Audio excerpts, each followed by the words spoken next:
Amen. Let's sing.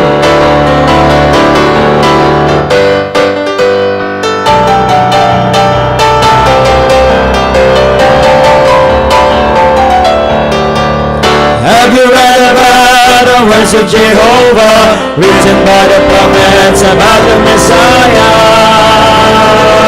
In Genesis, Exodus, Leviticus, Numbers, Deuteronomy, Joshua, Judges, First and Second Samuel. Come on, sing with us. First and Second Chronicles,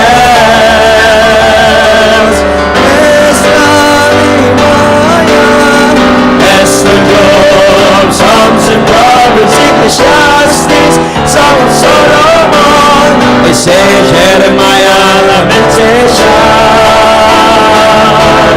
Ezekiel, Daniel, Hosea, Joel, Amos, Obadiah, Jonah, Micah, Nahum, Habakkuk, Zephaniah, Haggai, Zechariah, Malachi.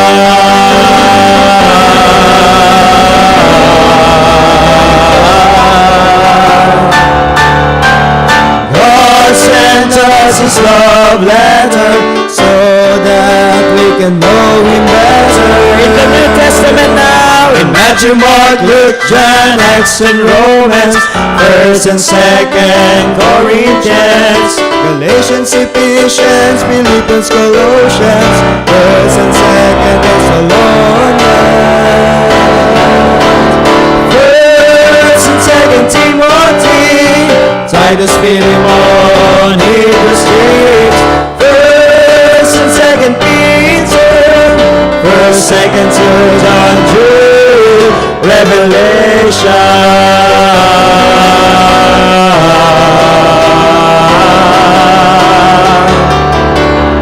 66 books of the Holy Bible, from Genesis to Revelation. Let it be your melody and your own meditation. Come on, church, sing with us. All things will pass away, but His word will stand forever. All words that are written are true and will always be true. Get your Bibles. Ilabas po yung mga Bibles. Holy Bible. Amen. Buksan po natin lahat ng ating mga Bibles sa Numbers chapter 27. Numbers chapter 27.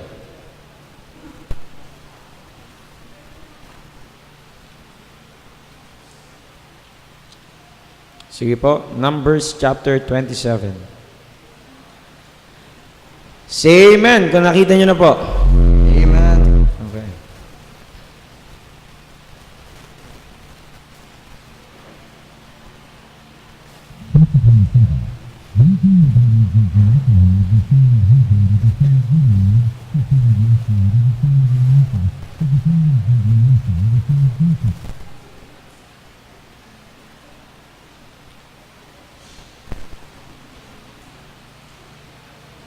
Sige po, sabay-sabay na lang po nating basahin. Numbers chapter 27. Ready? Read. Then came the daughters of Zelophehad, the son of Machir, the son of Manasseh, of the families of Manasseh, the son of Joseph. And these are the names of his daughters, Mahlah, Noah, and Hoglah, and Milcah, and Tirzah. And they stood before Moses, and before Eleazar the priest, and before the princes and all the congregation by the door of the tabernacle of the congregation, saying, Our father died in the wilderness, and he was not in the company of them that gathered themselves together against the Lord in the company of Korah, but died in his own sin, and had no sons. Why should the name of our father be done away from among his family, because he hath no son? Give unto us therefore a possession among the brethren of our father. And Moses brought their cause before the Lord. And the Lord spake unto Moses, saying, The daughters of Zelophehad speak right. Thou shalt surely give them a possession of an inheritance among their father's brethren, and thou shalt cause the inheritance of their father to pass unto them. And thou shalt speak unto the children of Israel, saying, If a man die and have no son, then ye shall cause his inheritance to pass unto his daughter. And if he have no children, then ye shall have his inheritance unto his brethren. And if he have no brethren, then ye shall give his inheritance unto his father's brethren. And if his father have no brethren, then ye shall give his inheritance unto his kinsman that is next to him of his family. And he shall possess it, and it shall be unto the children of Israel a statute of judgment, as the Lord commanded Moses. And the Lord said unto Moses, Get thee up into this mountain Abarim, and see the land which I have given unto the children of Israel. And when thou hast seen it, thou also shalt be gathered unto thy people, as Aaron thy brother was gathered. For ye rebelled against my commandment in the desert of Zin, in the strife of the congregation, to sanctify me at the water before their eyes. That is the water of Meribah in Kadesh, in the wilderness of Zin. And Moses spake unto the Lord, saying, Let the Lord, the God of the spirits of all flesh, set a man over the congregation, which may go out before them, and which may go in before them, and which may lead them out, and which may bring them in, that the congregation of the Lord be not as sheep which have no shepherd. And the Lord said unto Moses, Take thee Joshua the son of Nun, a man in whom is the Spirit, and lay thine hand upon him, and set him before Eleazar the priest, and before all the congregation, and give him a charge in their sight. And thou shalt put some of thine honor upon him, that all the congregation of the children of Israel may be obedient. And he shall stand before Eleazar the priest, who shall ask counsel for him after the judgment of Urim before the Lord. At his word shall they go out, and at his word they shall come in, both he and all the children of Israel with him, even all the congregation. And Moses did as the Lord commanded him, and he took Joshua and set him before Eleazar the priest and before all the congregation. And he laid his hands upon him, and gave him a charge, as the Lord commanded by the hand of Moses.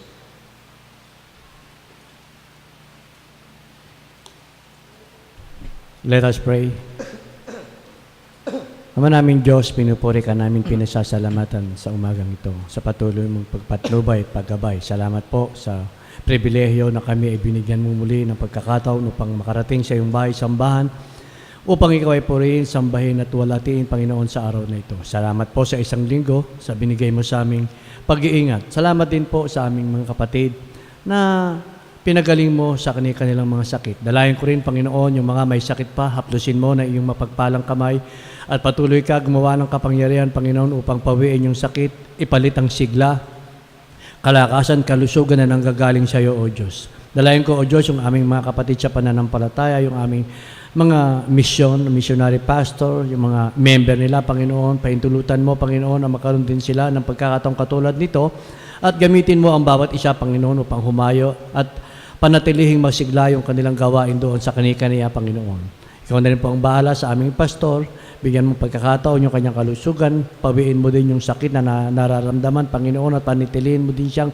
masigla. Gamitin mo siya, Panginoon, sa paghayag ng iyong salita sa maghapong ito, at nawa mabuksan ang aming puso at ang aming isipan upang sa pag-aaral nito, Panginoon, ay mapulot namin to, maisa puso, maisa isip, ito maging pananggalang namin, Panginoon, sa pang-araw-araw na aming buhay. Samahan mo kami sa hapon ito, pahintulutan mo na makapaglingkod ang bawat isa sa kani-kaniyang pagbiministeryo. Salamat po ng marami, Panginoon, patawad sa aming mga kasalanan. Muli, binabalik namin sa iyo ang pinakamataas na papuri at pasasalamat sa tanging pangalan ni Jesus. Amen. Amen. Maaari na po kayong magsiupo.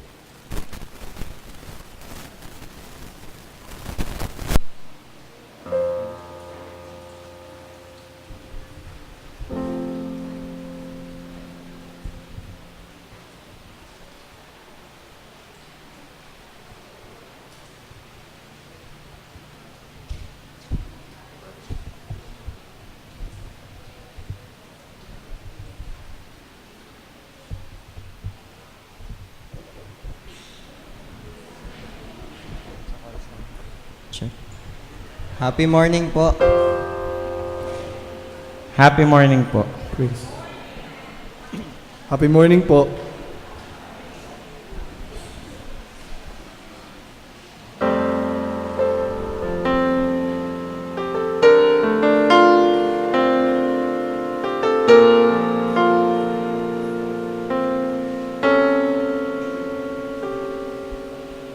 Lily of the valley, let your sweet aroma fill my life.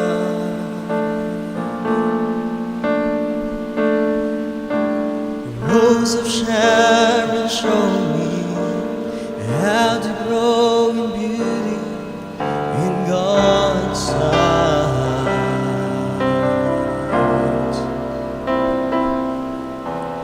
Pharaohs of 10,000, make me a reflection of your life,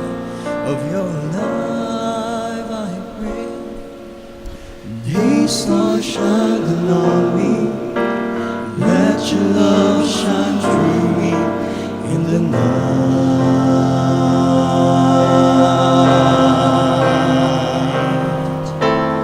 Lead me, Lord, I'll follow. Anywhere you open up the door,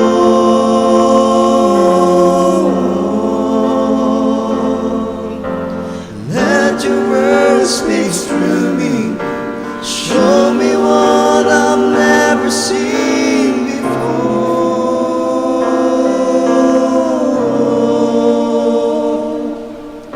Lord, I wanna be your witness. You can take what's wrong and make it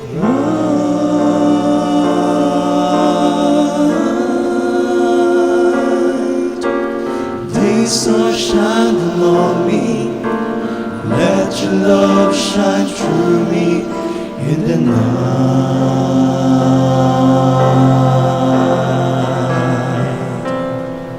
Lord, I see the world that's dying, wounded by the master of the sea.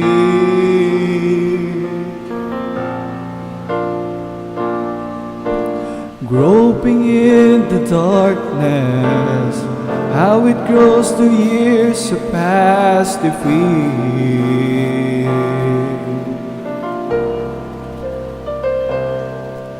Then I see you standing near me, Lord, shining with compassion in your eyes, in your eyes.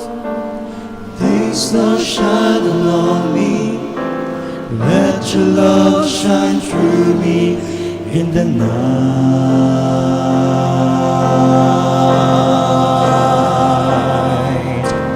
Lead me, Lord, I'll follow. Anywhere you open up the door,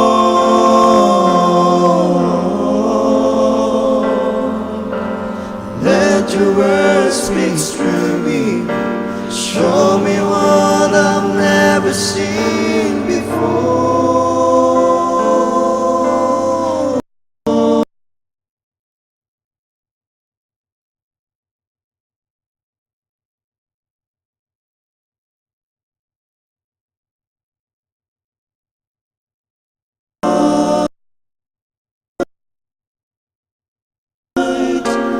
These stars shining on me, let your love shine through me in the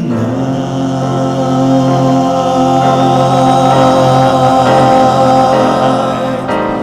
Lead me, Lord, I'll follow. Anywhere you open up the door,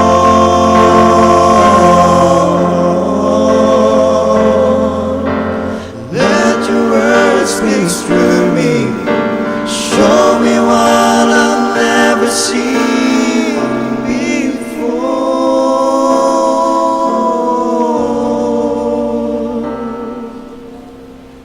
Lord, I wanna be your witness. You can take what's wrong and make it right.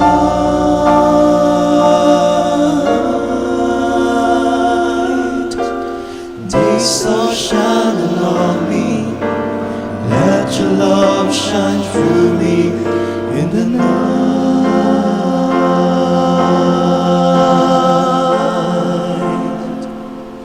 Jesus shining on me, let your love shine through me in the night.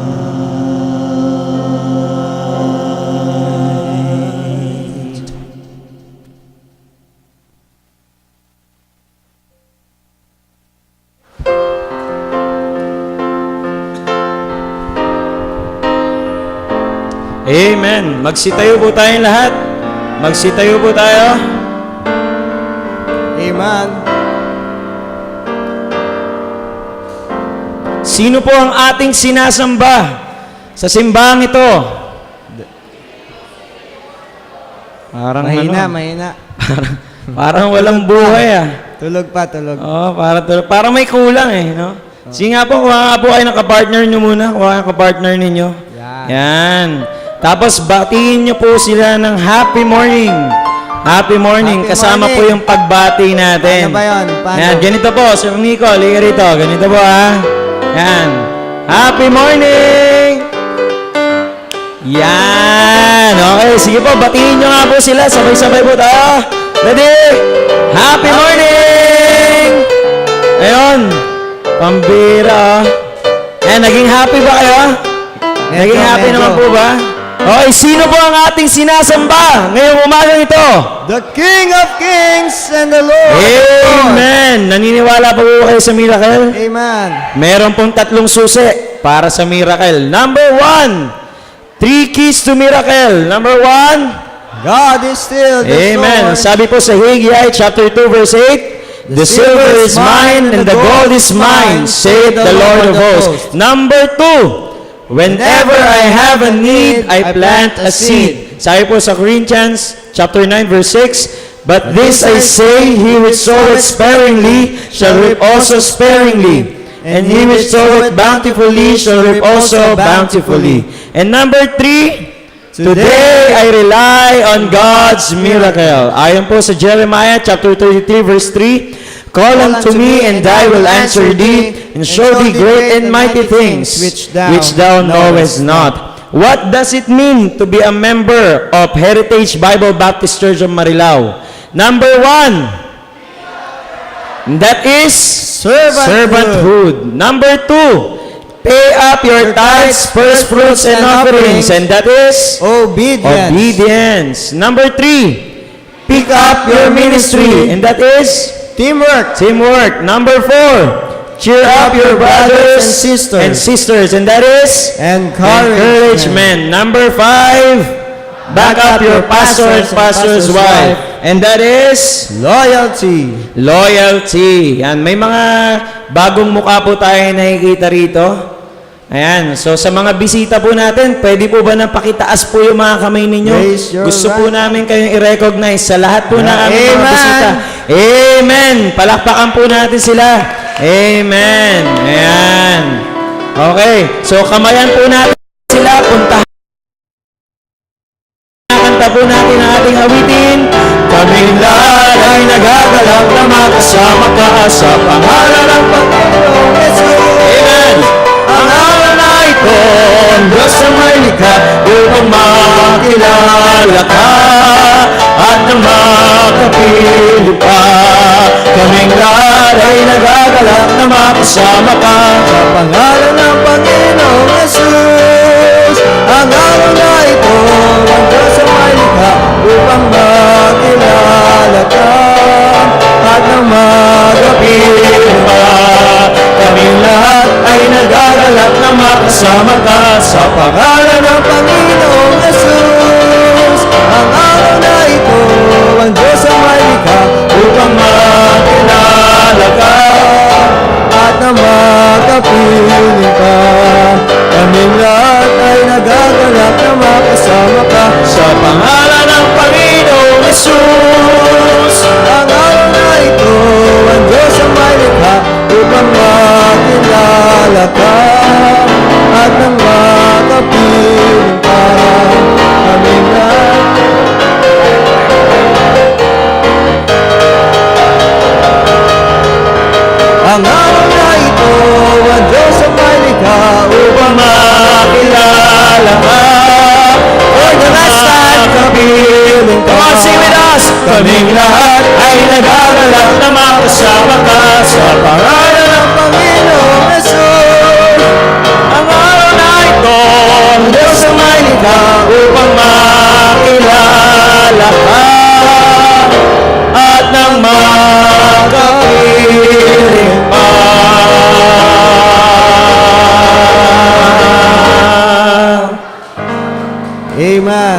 magsiyo po tayong lahat as we welcome Heritage Bible Baptist Church Choir.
Amen. Tumayo po tayo muli lahat. Tumayo po tayo. Tayo naman po yung mag-awitan. Amen.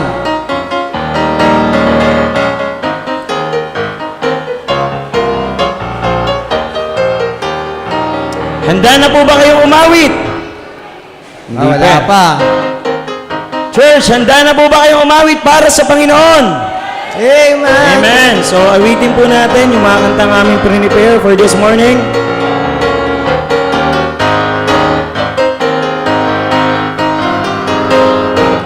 On the first stanza. Far, far away, in hidden darkness dwelling, millions of souls forever may be lost. Through the cross, salvation storytelling, looking to Jesus, minding not the cost. All power is given unto me. All power is Hindi given ko po kayo unto me. marinig. Go ye into all the world and preach the gospel, and lo, I am with you always. God spread the dead and those from every nation. Amen. God Come on, will sing with God. us. Triumphant they shall sing. Ransom redeemed, rejoicing in salvation. Shout hallelujah, for the God is King. All power is given unto me. All power is given unto me. Go ye into all the world and preach Amen. the As we go into the world, let us proclaim it wherever we go. always. If you know Christ Jesus died and saved you from your sin, proclaim it wherever you go. Church, hindi ko po kayo marinig. Feel God's Holy Spirit prompting you within. Proclaim it wherever you go. Proclaim it wherever you go. Proclaim it wherever you go. Souls are waiting, yearning for the blessings that you know. Proclaim it wherever you go. If it's word you tested and have found His promise true, proclaim it wherever you go. If a home you're building in a land beyond the blue, proclaim it wherever you go. Proclaim it wherever you go. Proclaim it wherever you go. Souls are waiting, yearning for the blessings that you know. Proclaim it wherever you go. The preachers are holy, the singers are tired. The church as we know it is losing its mind. Some are discouraged from bearing the Lord, but we must determine to keep pressing on. Cause if just one more soul were to walk down the aisle, it would be worth every struggle, it would be worth every mile. A lifetime of labor is still worth it. Only the rescues just one more soul.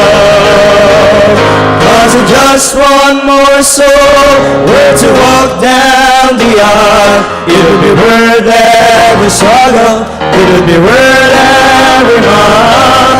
A lifetime of labor is still worth it. Only the rescues just one more soul. Manalangin po muna tayo. Dakila namin Diyos na makapangyarihan sa lahat. Salamat po, Panginoon, sa umagang ito pinagkalubos namin. Salamat po dahil kami naririto sa inyong bahay-sambahan. Ang dalangin namin, Panginoon, ay patuloy ka po naming luwalhatiin, patuloy ka naming itaas ang iyong dakilang pangalan. At nawa, Panginoon, sa pagpapahayag ng iyong mga salita, ikaw ang siyang kumilos, ikaw ang siyang gumabay, ang iyong banal na Espiritu, Panginoon, ang magbigay ng kapangyarihan sa aming pastor sa kanyang pangangaral ng iyong mga salita. Kausapin mo, Panginoon, ang puso ng bawat isa at magligtas ka, Panginoon, ng maraming kaluluwa, Panginoon, sa umagang ito. Ikaw ang siyang maitaas, maluwalhati sa lahat ng aming gagawin. Sa iyo po, lahat ng papurit, pasalamat sa matamis maparing parang Panginoon Jesus. Amen. Let us welcome in the pulpit our beloved pastor, Reverend Carlos Darlucio. Good morning! Are you happy this morning? Yes, thank you so much. You know why I'm happy? Why you are happy? Because it's the Lord's day. It's not my day, not family day, not friends day, not vacation, but it's the Lord's day. Kung meron hong pinakamahalaga sa buhay po natin, walang iba kundi ang Sunday. Amen? So, thank you because you love the Lord, you give importance sa araw ng Panginoon. It only shows kung gaano nyo kamahal ang Panginoon. Di ba? Many people are working 24/7. But thank you so much because you know the principle of God's Word. Gawin nyo kung walang Sunday, ano? Wala kang gagawin kundi kumain, matulog, magtrabaho sa sarili mo. Tapos, pag nagkaroon ka ng problema, pag nagkasakit ka, saka mo maaalala ang Panginoon. That's bad. Okay? So, our theme for this month is KJV, Bible. Do you have your King James Bible with you? Do you bring your Bible with you? Amen. Thank you so much. Please open your Bibles with me in the book of Psalms.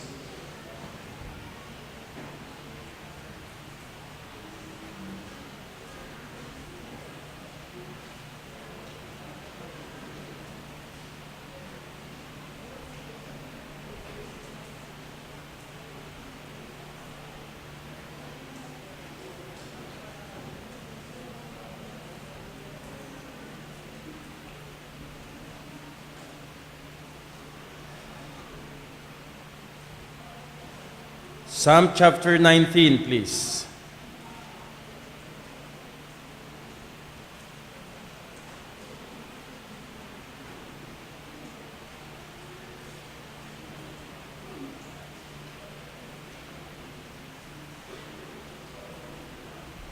Let's start in verse 7. Let's read together. Psalm chapter 19, verses 7 up to verse 14. All together, go. The law of the Lord is perfect, converting the soul. The testimony of the Lord is sure, making wise the simple. The statutes of the Lord are right, rejoicing the heart. The commandment of the Lord is pure, enlightening the eyes. The fear of the Lord is clean, enduring forever. The judgments of the Lord are true and righteous altogether. More to be desired are they than gold, yea, than much fine gold, sweeter also than honey and the honeycomb. Moreover, by them is thy servant warned, and in keeping of them there is a great reward. Who can understand his errors? Cleanse thou me from secret faults. Keep back thy servant also from his Sancho's sins. Let them not have dominion over me. Then shall I be upright, and I shall be innocent from the great transgression. Let the words of my mouth and the meditation of my heart be acceptable in thy sight, O Lord, my strength and my Redeemer. Heavenly Father, I'm standing and we're standing on holy ground. We're going to proclaim, declare your greatness, your glory to your people. We don't deserve to live. We don't deserve to have these spiritual blessings. We don't deserve heaven. We deserve hell. But we thank you, Lord, for giving us a wonderful gift, the Bible, so that we can know you. Through the Bible, you revealed yourself to us. I pray, Lord, as we hold, as we carry, as we read the Word of God, listen.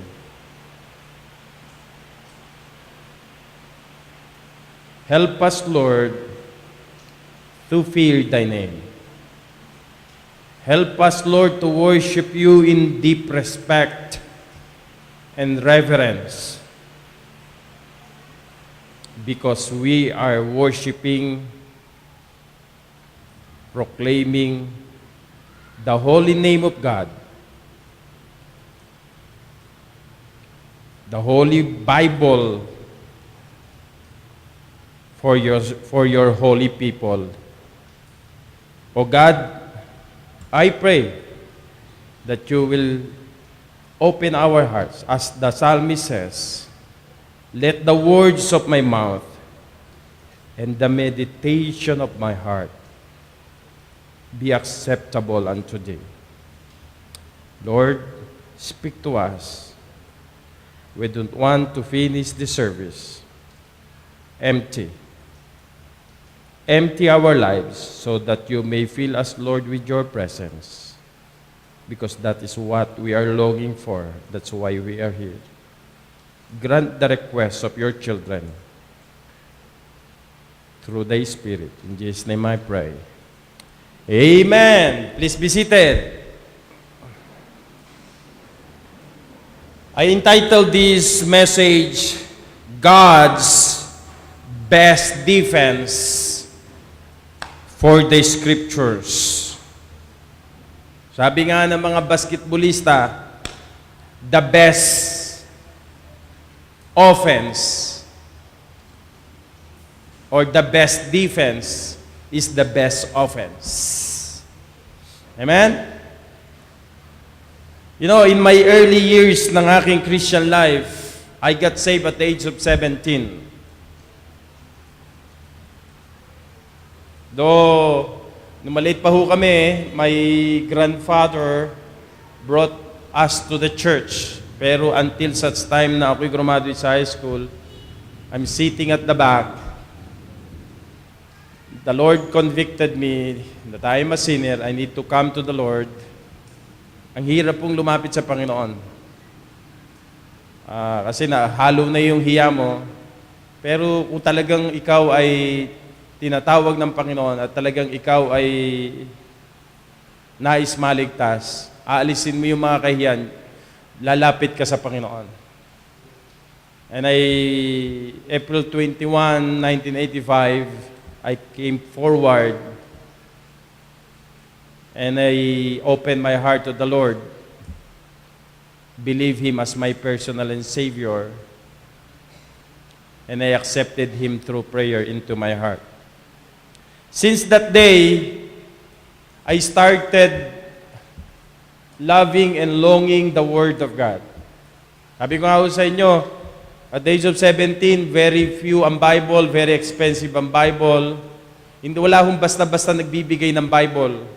I wrote sa FEBC, si Wiersbe, I'm a newly saved person, please kindly give me a gift, a free Bible.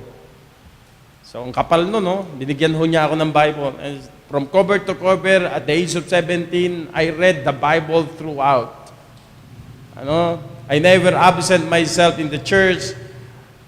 I've been faithful wherever my pastor and even the church have services. I'm always there. Lahat unang gawain, hindi ko inabsenan. And then, when I became a pastor, 2006, I've been here already, starting the mission work. There are many things, kayo matagal na ho rito, there are many things I taught you regarding the foundation of our faith and practice. And they are still foundational. They are not changing. Hindi ho nababago yun. Nananatili po yung nilay down ko sa inyong foundation for how many long years. As your pastor, and I will continue that till I die. Dapat ho ang HBBCM ay may commitment sa salita ho ng Diyos. Ang salita ho ng Diyos have been battling for many years about the truthfulness of God's Word. Dapat maging committed tayo sa truthfulness ng salita ng Diyos.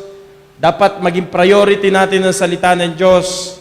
Dapat na maging central ng ating buhay at ng ating mga practice ng ating pamumuhay. Walang iba, nakasentro dapat sa salita ng Diyos. Throughout the years, magbago man ang mundo, mag-shift man ang lahat ng mga, culture, pananamit, damit, trabaho, saan man tayo dali ng Panginoon ay hindi nababago, yung pundasyon. Sa pagtatayo ng building, hindi mahalaga muna yung nasa taas at yung mga decoration. Ang mahalaga po muna yung pundasyon.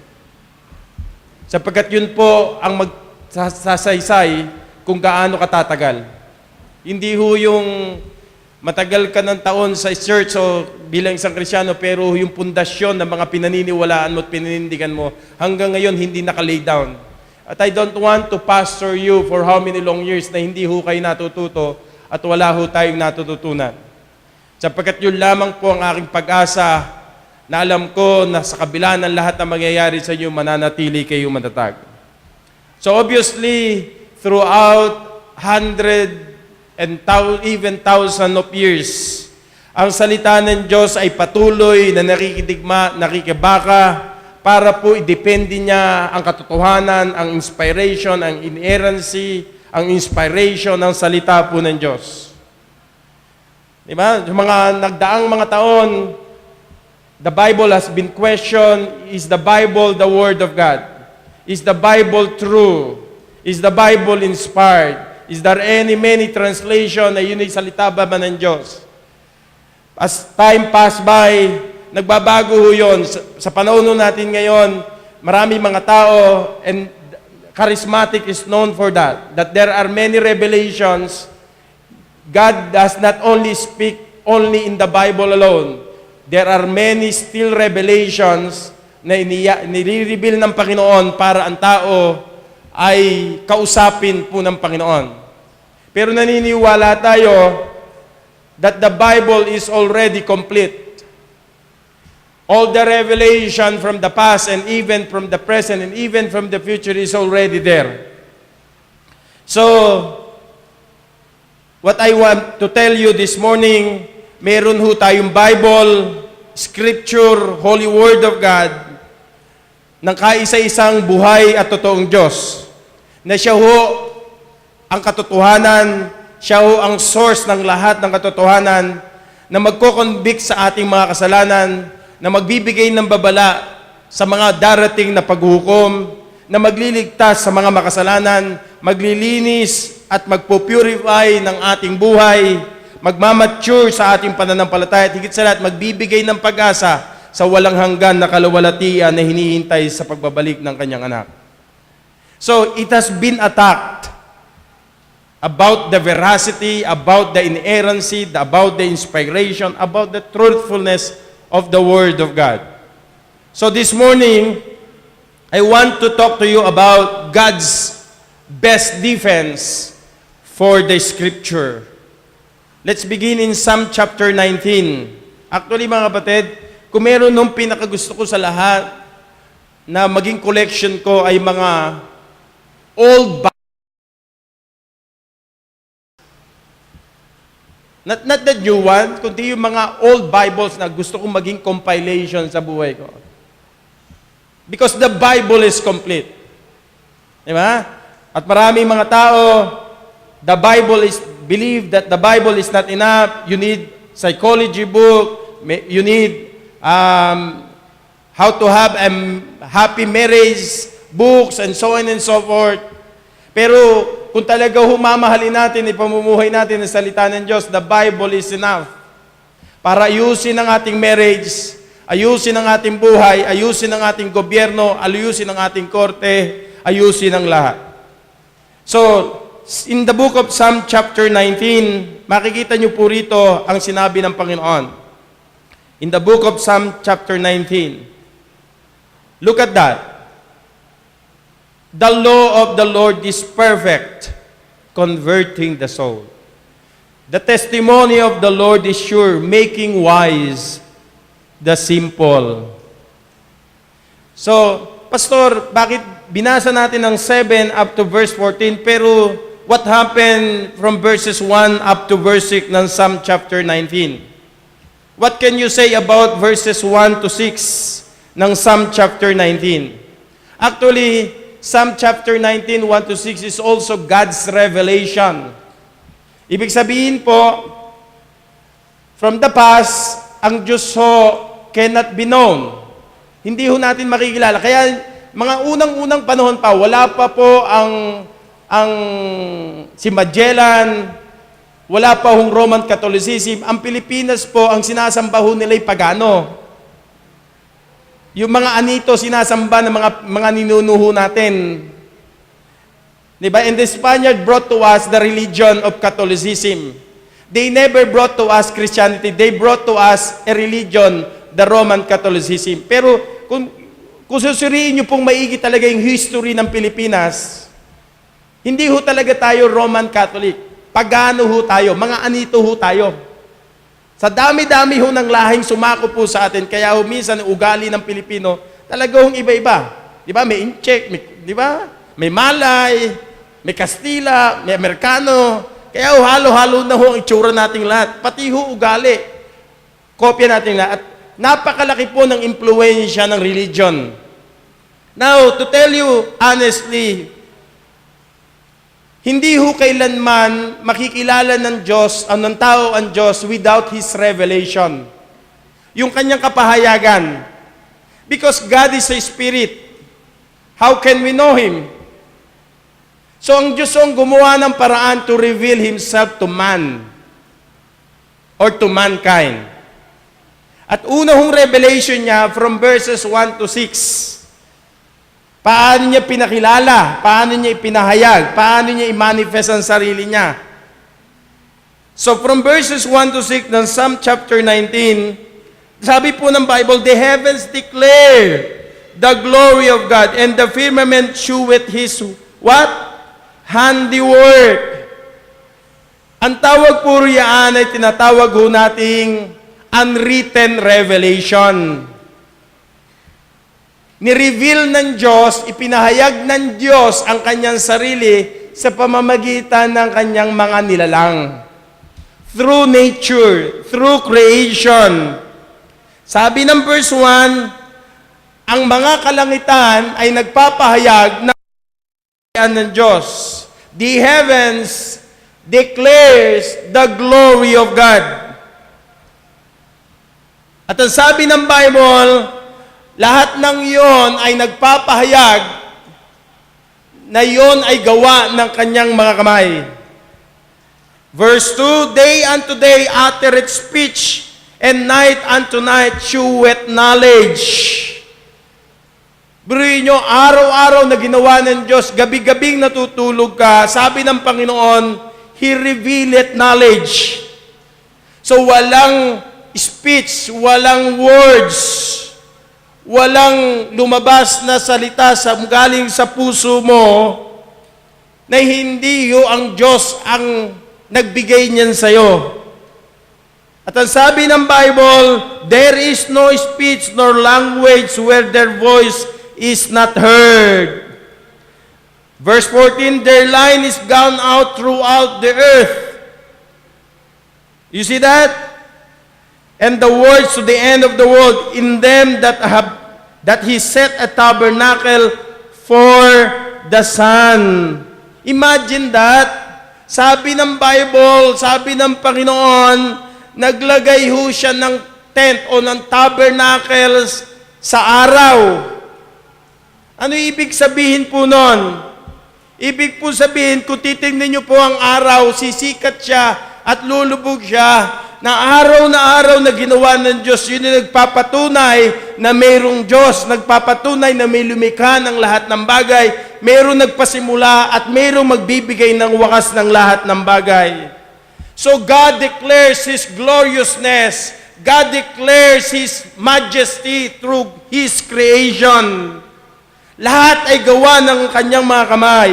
Araw-araw, gabi-gabi, is a declaration of the mighty power of God into your life. So God revealed Himself in His creation. Bawat salita, bawat hininga, bawat pagsikat ng araw, lahat ng nararanasan nyo declares His glory, declares that there is God. So, doon pa lang sa mga nilikha ng Panginoon, imagine that, ginamit niya na ilustrasyon ng araw, di ba? Sisikat ang araw sa east. At ito'y matatapos, ang sabi ng Bible, to the circuit, to the other end of the sun. So, walang nakatago sa araw. Actually, ang araw, maging ang buwan, yan po ang pinaka-sentro ng lahat ng bagay. Di ba? Ng lahat ng creation. Bagamat may mga lugar na parang hindi sinisikatan ng araw, lahat pong yan ay revelation ng Panginoon. But most importantly, God revealed Himself in unwritten revelation. God revealed Himself in a written revelation. At yun nga yung salita. There is a written revelation of God. Ang sabi po ng Psalm chapter 19 verse 7, the Bible tells us, the law of the Lord is perfect, converting the soul. The testimony of the Lord is sure, making wise the simple.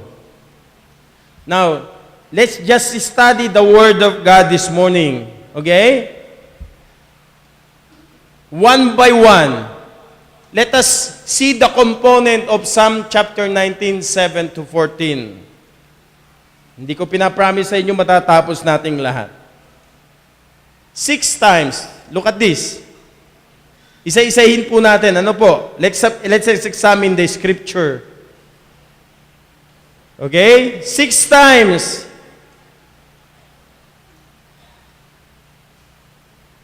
The Bible gave us the 6 titles in the scriptures. Look at that. 6 titles in the scriptures. The law of the Lord, the testimony of the Lord, the precepts of the Lord, the commandments of the Lord, the fear of the Lord, and the judgments of the Lord. There are 6 titles. The next one is, okay, 6 characteristics of the scriptures. Yung katangian niya. Okay? Number 1, it is perfect. It is sure, right, pure, clean, and true. Have you seen that? Yes. Lahat ng yan nandiyan, sabi ng Bible. The next one, yung 6 na benepisyo ng salita ng Diyos. 6 benefits of the Scripture. It converts the soul. It makes wise the simple, rejoicing the heart, enlightening the eyes, endureth forever. And then the final one, righteous altogether. It produces comprehensive righteousness. Imagine that. It makes you wise. It gives you joy. It enlightens you. It purifies you. It cleans your life. Relevant in everyday life. Yung newspaper na lumabas ngayong umaga, ang salita ng Diyos ay laging fresh araw-araw. Lagi siyang bago. Pag binabasa mo ang Bible, tumitino ang pananaw mo at pag-iisip mo sa buhay. Nagkakaroon ka ng tamang pananaw, nagkakaroon ka ng tamang damdamin. Okay? You see that? Please take note once again. 6 times, Psalm chapter 19 repeated the praise of the Lord. Of the Lord. Ano ibig sabihin po niyan? It only tells us that the author of the Bible is no other than but God. Amen? So, ang hawak niyong Biblia, ang author niyan ay Diyos. Magliligtas ng buhay natin, magbibigay sa inyo ng tunay na kagalakan. Tama? Maglilinis ng ating buhay, magbibigay sa iyo ng tamang katuwiran, Magbibigay sa iyo ng karunungan, lahat ng kailangan mo sa buhay sa mundong ibabaw, binigay niya sa inyo. Pero let me tell you, there are millions of Bible or you have many Bibles in your house, pero never you have been read, you have been studied, never been applied. Kaya maraming pamilya, maraming tao, di ba? Ang daming ambisyon, maganda ang plano sa buhay, pero hanggang ngayon magulo ang buhay at walang kapayapaan. Bakit mga kapatid? Kinalimutan mo ang author ng buhay mo. Kinalimutan mo ang author ng salita ng Diyos. Let's take it one by one. Number one, the law of the Lord is perfect, converting the soul.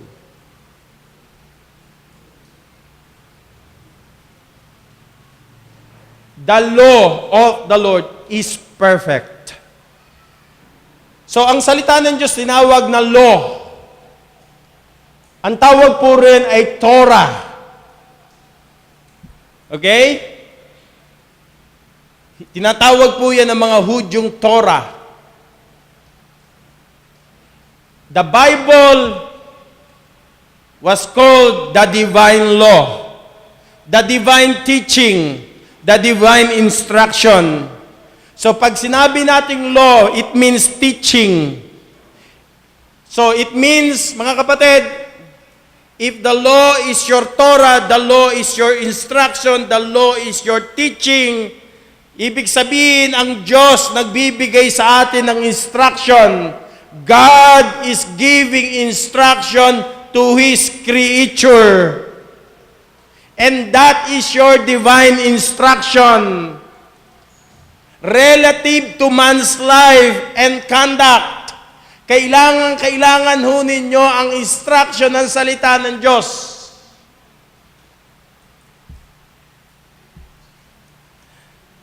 Pwede ko ba sabihin, if the Bible is the most important treasure that you have, the Bible also is the most neglected, forsaken among you.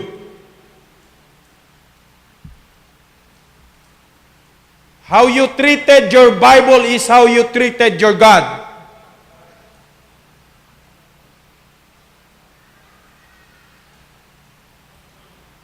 Sad to say, there are many people or even Christians today, they love their job, they love their work more than God and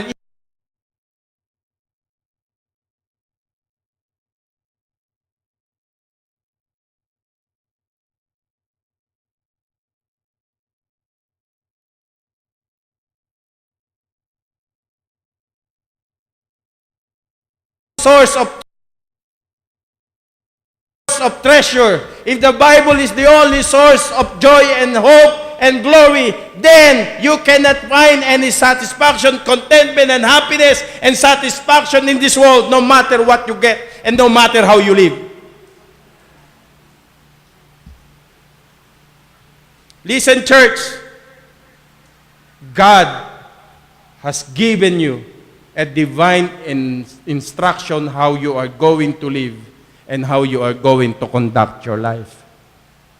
It means it is a complete explanation of God's will for man's life.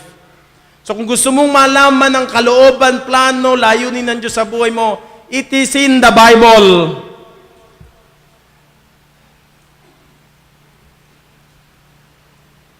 Meron daw akong manual ng sasakyan ko. Ganyan nung kakapal. Hindi ko pa ho nababasa. Ilan lang ho ang nabasa ko. Yung manufacturer, yung owner ng sasakyan, gumawa ho siya ng manual ng sasakyan for the instruction. How am I going to use my car? Lahat po ng technicalities nandoon. Operator's manual. Siyang magdadirect, mag-i-instruct sa akin kung paano ko gagamitin ng tama ang anumang bagay na meron ako. Especially my car.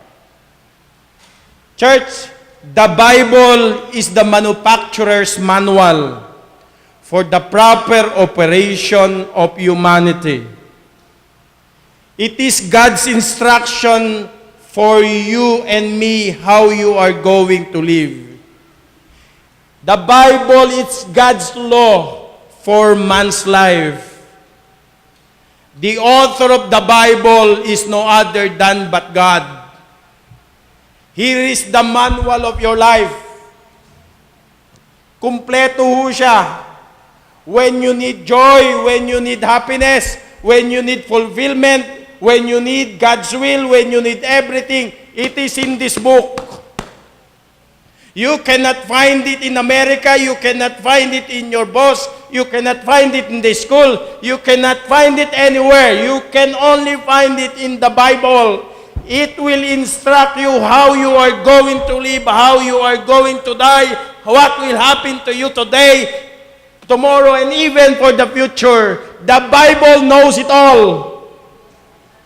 The Bible has all the answer.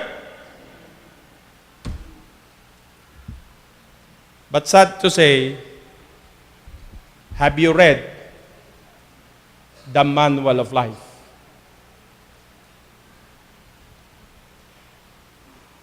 Kilala niyo na po ba ang author ng Biblia? Naniniwala po ba tayo ang Biblia ay salita ng Diyos? To believe is one thing, but to live with it, to love it, and to defend it is another thing. You see that? Ang Biblia ay para hong diamond na maraming mga mukha. Pag in-examine mo siya, you will see many different faces. It is God's manual for your life. If man is to be everything that God wants him to be, if man is to reach the fulfillment of God's intended creation for him, if man is to enjoy the fullness of God's blessing, then you must abide by God's instruction given to you by the manufacturer. This is the only manual, the law of the Lord, who is perfect. Notice what the Bible says. The law of the Lord is what? Perfect. What do you mean, Pastor, perfect? Amen? Basahin niyo ang dictionary, basahin niyo ang lexicon, basahin niyo ang lahat ng mga Bible concordance. Pag binasa niyo at nakita niyo ang ibig sabihin ng perfect means perfect. Amen? Hindi mo na kinakailangan ipaliwanag. It's perfect. It's complete. Diba? Ang Biblia ay complete, perfect. The Bible will make your life perfect. The Bible will make your life complete. Kung walang Bible sa buhay mo, your life is incomplete. Pag tinignan niyo sa Hebrew word the word perfect, it means all-sided. From cover to cover in all aspect of your life. It is comprehensive. It is sufficient. It leaves nothing out. It is flawless. The Bible is what you need. The Bible is all we need. Amen? But let me take you to another step. Not only the law of the Lord is perfect. We're talking about the sufficiency of the Scripture. That's number one point. The law of the Lord is perfect. Amen? When we say perfect, not perfect as opposed to imperfect, but perfect as opposed to incomplete. What do you mean by that? Okay, Not opposed to imperfect, but opposed to incomplete. Ibig sabihin, mga kapatid, walang kulang. It has no flaws. It's complete. Ibig sabihin, walang mali ang Scripture. Maraming mga tao trying to find out what is wrong, what is some lacking in the Scripture. Hindi ho yun ang hanapin mo. Do not question the Bible. Do not question the truthfulness, the inspiration of the Scripture. Meron mga tao, pag-aaralan ang Bible just to debate, just to tell the people na marunong siya at magaling siya. Na ilalagay sa question at doubt ang salita ng Panginoon. Di ba? Ibig sabihin, mga kapatid, walang kulang, walang pagkakamali. Ni katiting wala hong pagkukulang o kulang ang salita ng Diyos. So, here is the manual for man's life operation, written by the manufacturer. Sabi ng Bible, which is perfect, leaves nothing needed out. Lahat ng kakailanganin natin sa buhay was all written in the Word of God. Di ba? All-sided, all are sufficient, fully sufficient, comprehensive. Ibig sabihin ng comprehensive, everything you need is here. Di ba? Complete law of God. Number 2, the law of the Lord is what? Perfect. The second one, listen. Ano yung sumunod? Converted what? The soul. That's good. It means not only the law of the Lord is perfect, but also it has power. It converts the soul. Converted the soul. Ibig sabihin, mga kapatid, may effect, may impact ang salita ng Diyos, converting the soul. Okay? Ano ibig sabihin ng converting the soul? It means, mga kapatid, total transformation, regeneration. The Bible is the only book that saves your soul. Basahin nyo ang book of medicine, basahin nyo ang book ng law. You cannot read those books that will give you eternal life. Ang sabi ng Bible, John chapter 5, verse 39, read the scripture for you know you have eternal life. Ang Biblia lang magsasabi sa inyo kung paano kayo pupunta ng langit, paano magkakaroon kayo ng buhay na walang hanggan. Ang Bible din magsasabi sa inyo saan kayo patungo pag binawian kayo ng buhay. And that is hell. But thank God, may Bible na in-reveal niya ang kanyang sarili para ipaalam sa inyo that the Bible can save your soul. Converting the soul. This is very interesting. Kinakanta natin to. Not only the Bible is complete, not only the Bible is comprehensive, not only the Bible is all-sided and fully sufficient. Nothing is left out. All that you need is in the Bible. But also it can transform your life. Listen. Ang sabi ng Bible, converted what? Come on. Converted what?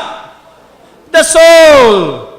In Hebrew word, nempes. Nang ibig pong sabihin niya, ang nempes na yan, your inner person, your inner being.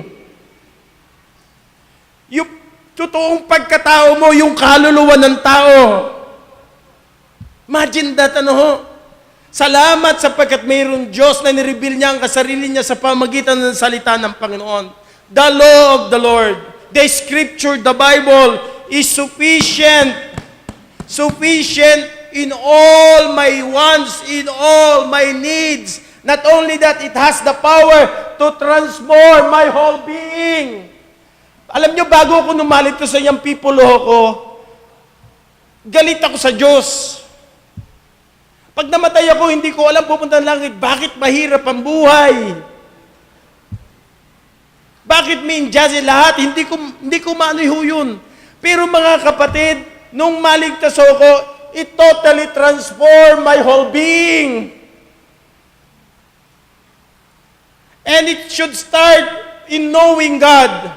And it should start in knowing the Bible, the author, the manufacturer ng Bible. Kaya bakit maliit tayong mag-isip? Bakit marumi tayong mag-isip? Bakit laging iniisip natin mga basura? Sapagkat ang buhay natin ay gayon. Pero when you start knowing God of the Bible, when you start reading the Bible, when you start loving the Bible, when you start loving the Word of God, ang sabi ng Bible, it will begin or began to transform your life. Ang salita ng Diyos ay makapangyarihan. Mula noon hanggang ngayon, it transform lives. Yung tatay kong hindi matigil ang paninigarilyo at ang pagiging drunkard niya, nung siya'y makakilala sa Panginoon, he stopped smoking, he stopped drinking. He never attended the church, but when he got saved through the Word of God, he started attending the church. He got baptized. He started reading the Bible. He started a new life. He started loving my family. Yun din ho yung naranasan ho ninyo. Yun din ang nangyari sa inyo. Amen? So the Bible has the power, not only perfect.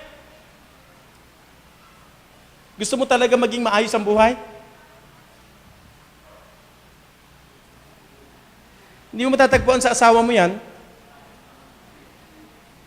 At least man lang sa Diyos, harapan yung relasyon mo sa Diyos. Di ba? Mangarap kang gising. Hindi mangyayari yan sa buhay. Kahit anong gawin mo. Ito lang ho talaga ang ibinigay ng Panginoon. Pastor, maging mayaman lang ako, magiging masaya ko. Makapagtrabaho lang ho ako. Tutulungan ko pamilya ko, magiging maayos na ang lahat. Nakapagtrabaho ka nga eh. Lalo ka naging salbahe eh. Lalo kang nalayo sa Panginoon eh. Nakapagtrabaho ka, lalo ka naging kuripot. Di ba? Nagbabago pananaw mo. Nagbabago ang damdamin mo, nagbabago ang direksyon mo. Kaya pagka tinignan nyo ang buhay nyo from the past, at tinignan nyo, babalikan mo ngayon ang buhay mo, sabihin mo, Panginoon, I don't want that life anymore. Nakapagtataka, bakit maraming mga Kristyano, they want to go back in Egypt, they want to go back to their old life.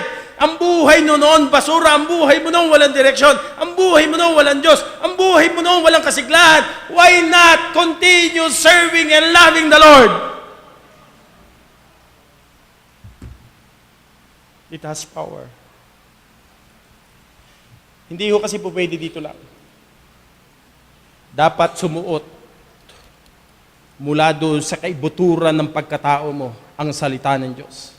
Doon lang ho tunay na magbabago. Hanggat di nagpe-penetrate, di nag-absorb yan sa total being mo, sa inner person, sa inner being mo, it will not change your life. And kahit linggo-linggo nandito ka, that's why maraming mga mananampalataya, they just go to church by tradition, they go to church by their family, they go to church because they grew up attending the church. Mga kapatid, it will not do any good to us hanggat ang salita ng Diyos hindi makapangyarihan na gumagawa sa ating buhay.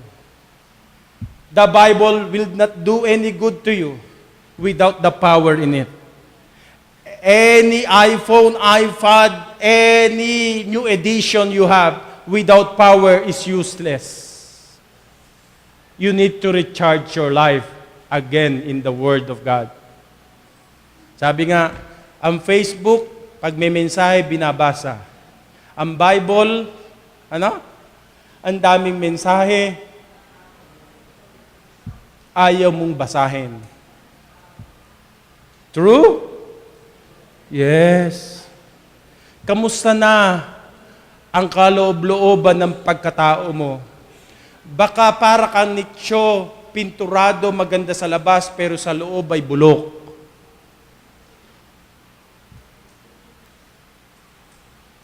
Hello? Kamusta na ang pangalan mo? Kamusta na ang pagkatao mo? Kamusta na pag nag-iisa ka na? Kamusta na sa trabaho mo? Kamusta ka na sa mga kasama mo sa eskwelahan? Kamusta ka na sa kaopisina mo? Meron bang kapangyarihan to transform yun? Kaya nga po, church, the Bible was given to us to change our lives. To change the way you think. To change you to be a better person. Alam niyo ba ang buhay? It's risky.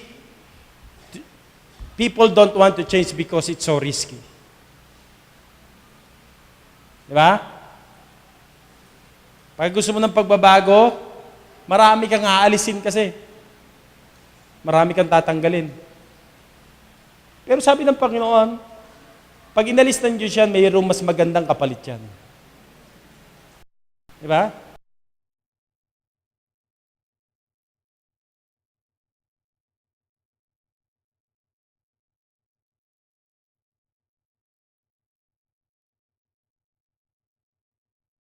That plan sa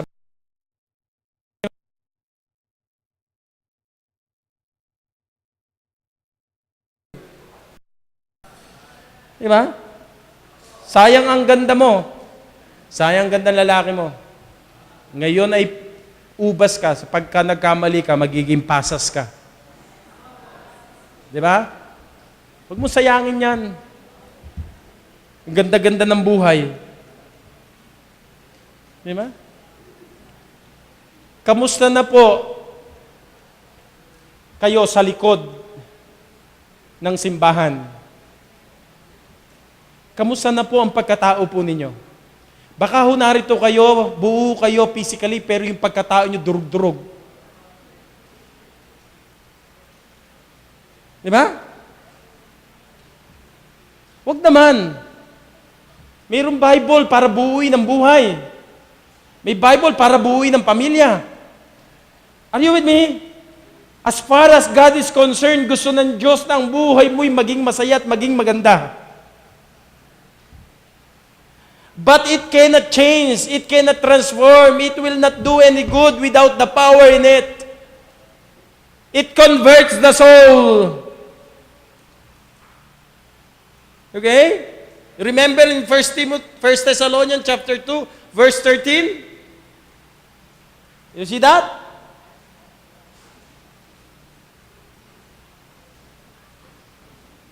Ang sabi po ron, lubos ba kayo nagpapasalamat sa Diyos? Because it saves your soul? Now listen, if you claim that you are saved, listen, are you saved? Are you going to heaven when you die? Are you with me? You must know the Bible. Now listen, kung sinasabi mo sa akin ligtas ka, and you don't know the Bible, something is wrong. God uses the Bible to explain to you how your soul will be saved. Amen?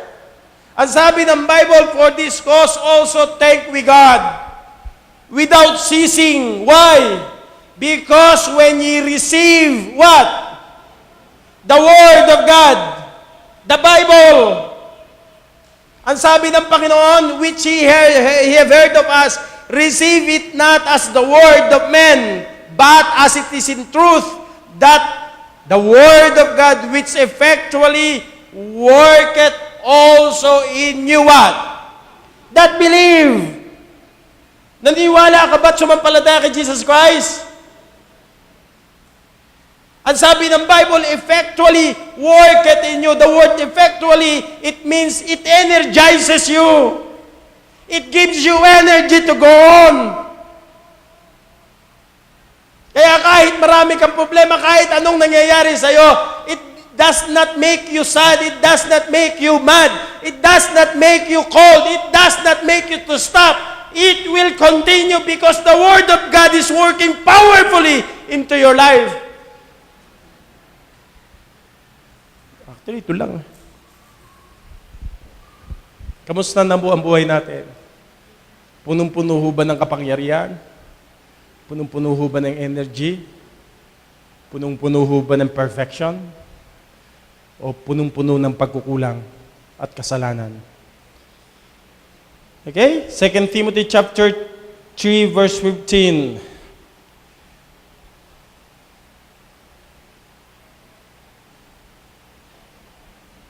Ang gagamitin ng Diyos para maligtas ang tao, ang Bible. Without the Bible, you will not know God. Without the Bible, you cannot go to heaven. Do you know the Bible? Do you know that the Bible wants to give you eternal life? Don't you know that the Bible will give you the assurance of eternal life? Diba? Not only that, don't you know that the Bible will give you an abundant life?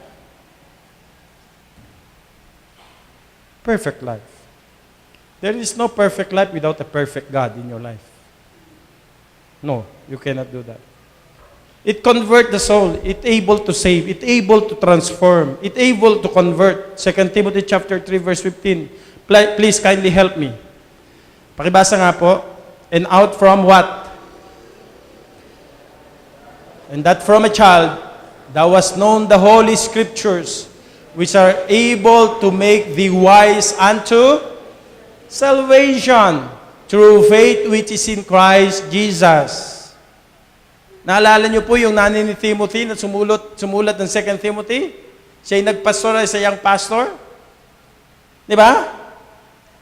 Yung kanyang lola at yung kananay, tinuruan siya ng salita ng Diyos. Kaya sabi niya, from a child, thou hast known the Holy Scripture. Mga parents, ang mga anak ho natin, turuan natin ng salita ng Diyos. Sabi ko nga ho sa inyo noong Sunday, baka yung mga anak ho ninyo hindi ligtas, nasa church.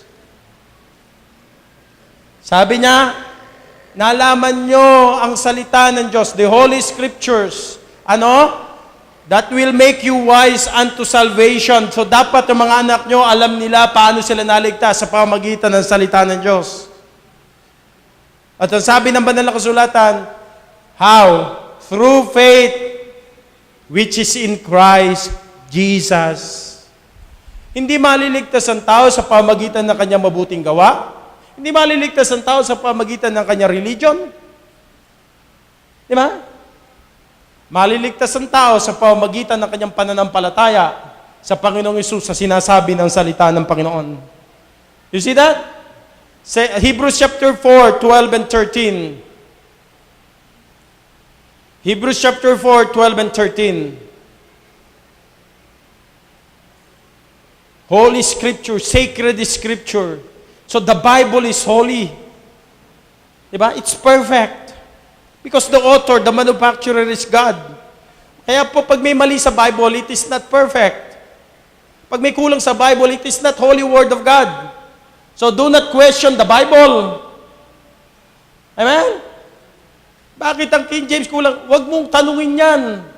Pag-aralan mo, makilala ang Diyos, hindi yung tanungin mo ang lahat ng mga kulang sa Bible. Di ba? Ang tanungin mo, paano mo may apply at magiging maganda buhay mo? Ang dami mong alam na theology, pero wala ka man na kaluluwa. Diba? Wala ka naman Bible study, walang kwenta yan.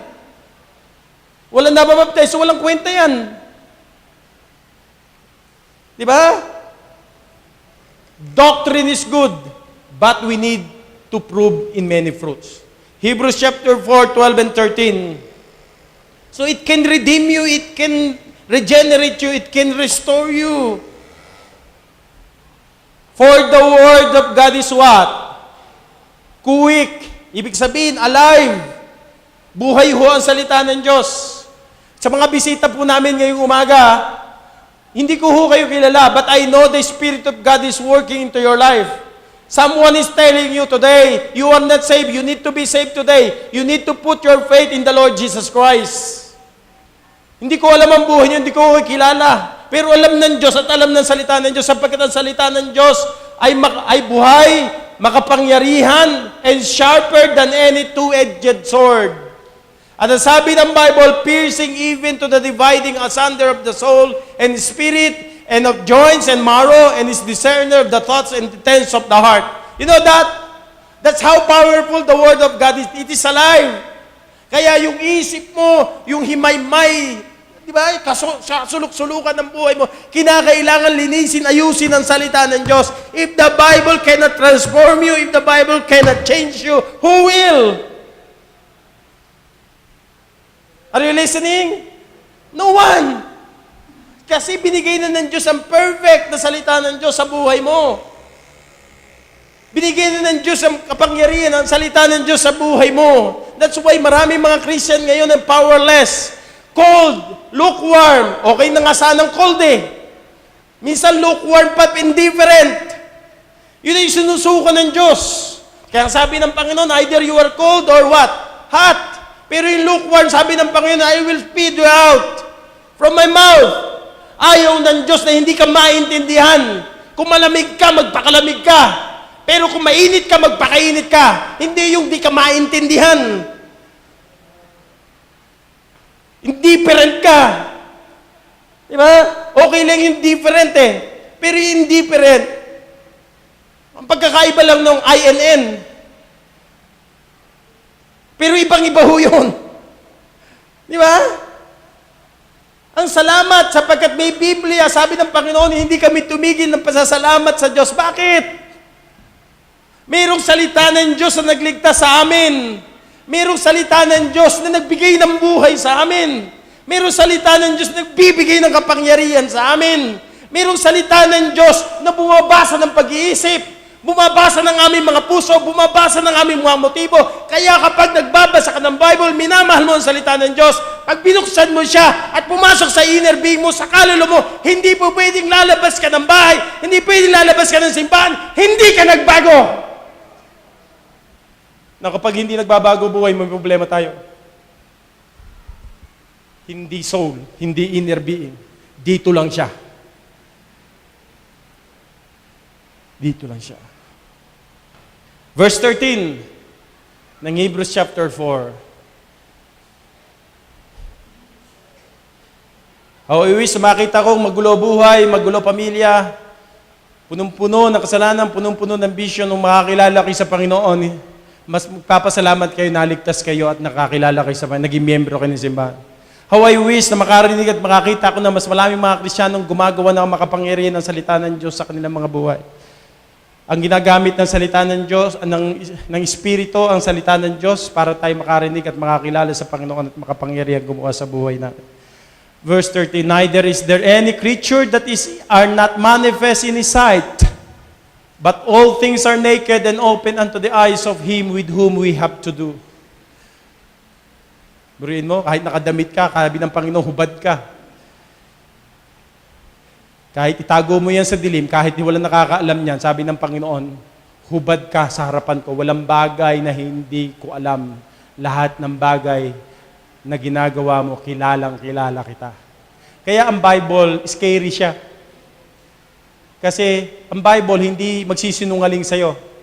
Sasabihin sa'yo kung sino ka talaga.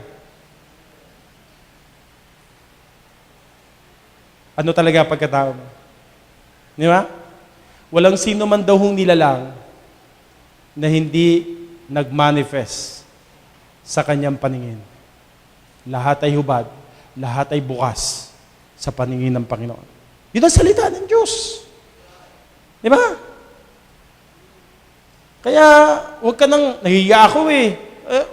Kaya hindi ako mati sa Diyos kasi hindi ako worthy, I'm not deserving eh. Simple lang ho yan. Harapin mo sa Panginoon ng Biblia ng totoo. Pagsisiyan mo, talikuran ng kasalanan, that's it. And you go on. What is most important ay yung relasyon mo sa Diyos na ipinatama mo kaysa manatili ka sa kasalanan. 1 Peter chapter 1, verse 23. Look at that. Being born again, not being born again, come on, ipinanganak tayong muli, di ba? Bakit huy muli? Dati hindi tayo anak ng Diyos eh. Kaya pinakakamuli sa Espiritu ng Diyos. Not of corruptible seed, but of incorruptible. Why? And what? By the word of God, which liveth and abideth forever. Maraming mga born again Christian, ligtas daw sila, pero hindi ma-explain sa Bible. Di ba? Maliwanag sa salita ng Diyos. Sabi ng Panginoon, buhay at nananatili magpakailanpaman. So, paano ka na born again? Sa pamamagitan ng buhay, makapangyarihan, nananatiling salita ng Diyos. Yung naitanim na punla, sa iyo'y buhay. Kung buhay yan, mamumunga yan. Tama? Are you with me? Anong bunga niyan? Yung bunga ng Espiritu, yung maayos na bunga. Kaya sabi ng Panginoon, by their fruit you shall know them. Alam mo kung Kristiyano talaga siya, alam mo kung born again talaga siya. Yung lumalabas sa bibig niya, hindi usok. Di ba? Yung speech niya maayos, yung pamumuhay niya maganda. Ang sabi naman ng kasulatan. So, tayo na regenerate, tayo na born again, tayo nagkaroon ng buhay na wala hanggan. Sapagkat yung salita ng Diyos na buhay, at nananatili magpakailanpaman ang ginamit ng Diyos. That's why sabi ni Apostle Paul, hindi ako nahihiya sa Ebanghelyo ni Kristo because it is the power of God unto salvation. Romans chapter 1. So ang Biblia ay nagbibigay ng buhay, nagbibigay ng kapangyarihan, nagbibigay ng sigla, effectually work it in you. It gives what? Life. Nagbibigay ng sigla. Diba? Bakit minsan ang buhay natin malungkot at walang sigla? Simple lang ho yun. May problema tayo sa salita ng Diyos. Amen? You will always go back. Basic ho palagi yan. Ang salita ng Diyos. So what we have learned, the law of the Lord is what? Perfect. The Scripture, the Holy Bible, sufficient to transform the whole inner person. Diba? So powerful, the Word of God. Bakit? It's able to save your soul. It's able to regenerate. It's able for you to be converted, to be transformed, to be born again. Diba? Sa Bible ho, inulit-ulit ho yan. Hindi po pwedeng maligtas ka nung wala ang salita ng Diyos. Look at this, Romans chapter 10.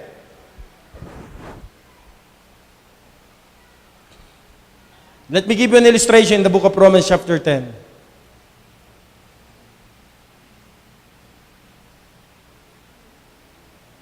Let's start in verse 1. Ang mga Hudyo ba'y ligtas? No! They are not saved. Oh, tingnan niyo po. Brethren, sabi ni Paul, my heart's desire and prayer to God for Israel is what? That they might be saved. Are they saved? No. Maligtas sila. Bakit hindi sila maligtas? Oh, verse 2. Tingnan niyo sabi ng verse 2. For I bear them record that they have a zeal of God, but religious, devoted by religion, but not according to knowledge. Di ba? Walang salita ng Diyos eh. Verse 3, tuloy nyo. For they being ignorant of God's righteousness and going about to establish their own righteousness. Di ba? Tayo ginagawa natin Pilipino. Papakabait ako, pakareliyoso ako, mananalangin ako, magsisimba ako, luluhod ako, magbibigay ako para mapunta ng langit. Sabi ng Bible, ginawa na ng Hudyo yan. They established their own righteousness. Bakit? Gusto nilang pumunta ng langit eh. Pero sabi ni Pablo, hindi yan ang parang para pumunta ka ng langit. Ulang kayo sa kalaman. Diba? Wala kayo ng katuwiran at kabanalan ng Panginoon. Paano maliligtas ang tao? Verses 9, 10, and 13. Tingnan nyo, sabi ng Bible. Ano sabi ng Bible? Kayo magbasa. That if thou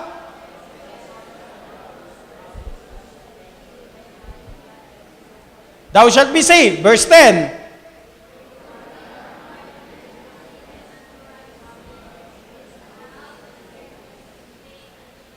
Oh, sabi ng Bible sumampalataya ka sa kanino? Sa Diyos na namatay mula sa mga patay, maliligtas ka.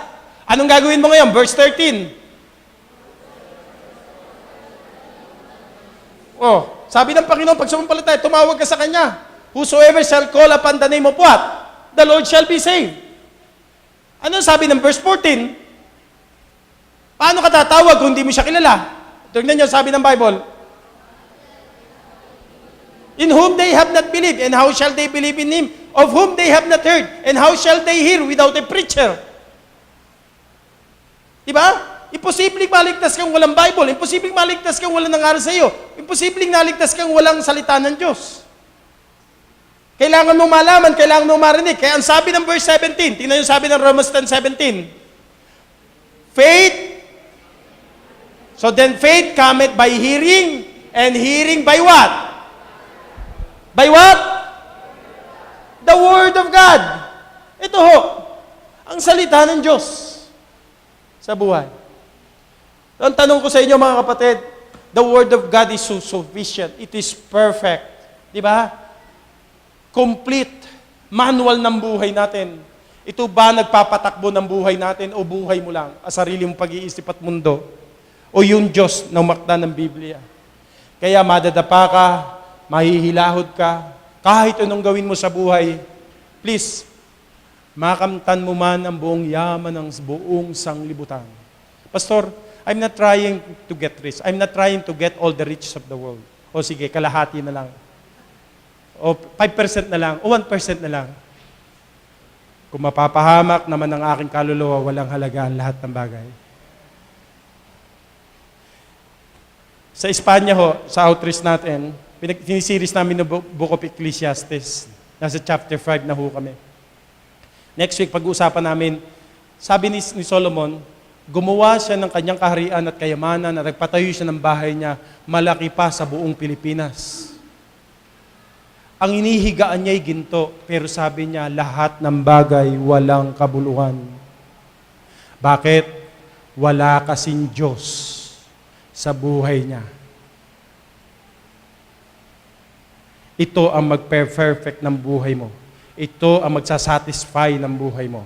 Ito ang magko-complete ng buhay mo. Comprehensive ang Bible. Mula sa anak mo, sa asawa mo, sa pag-aaral mo, sa future mo, lahat ng kailangan mo nasa sa salita ng Diyos. Amen? It is also powerful. You know what?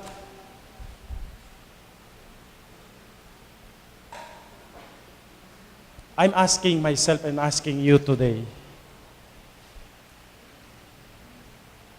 are you really saved? Does the Bible really save you and transform your life? Ano mga kapatid, ngayon, lubos-lubos kang nagpapasalamat sa Diyos na hindi matapos-tapos. Alam mo bakit? Sapagkat yung ginagawa ng Diyos na makapangyarihan sa buhay mo. Who are we to be used by God? Who are we to be changed by God? Who are we not to say, Lord, thank you sa lahat ng mga pagpapala mo at pagtitiwala mo sa buhay ko. Kung titingnan ko buhay ko, titingnan nyo buhay nyo.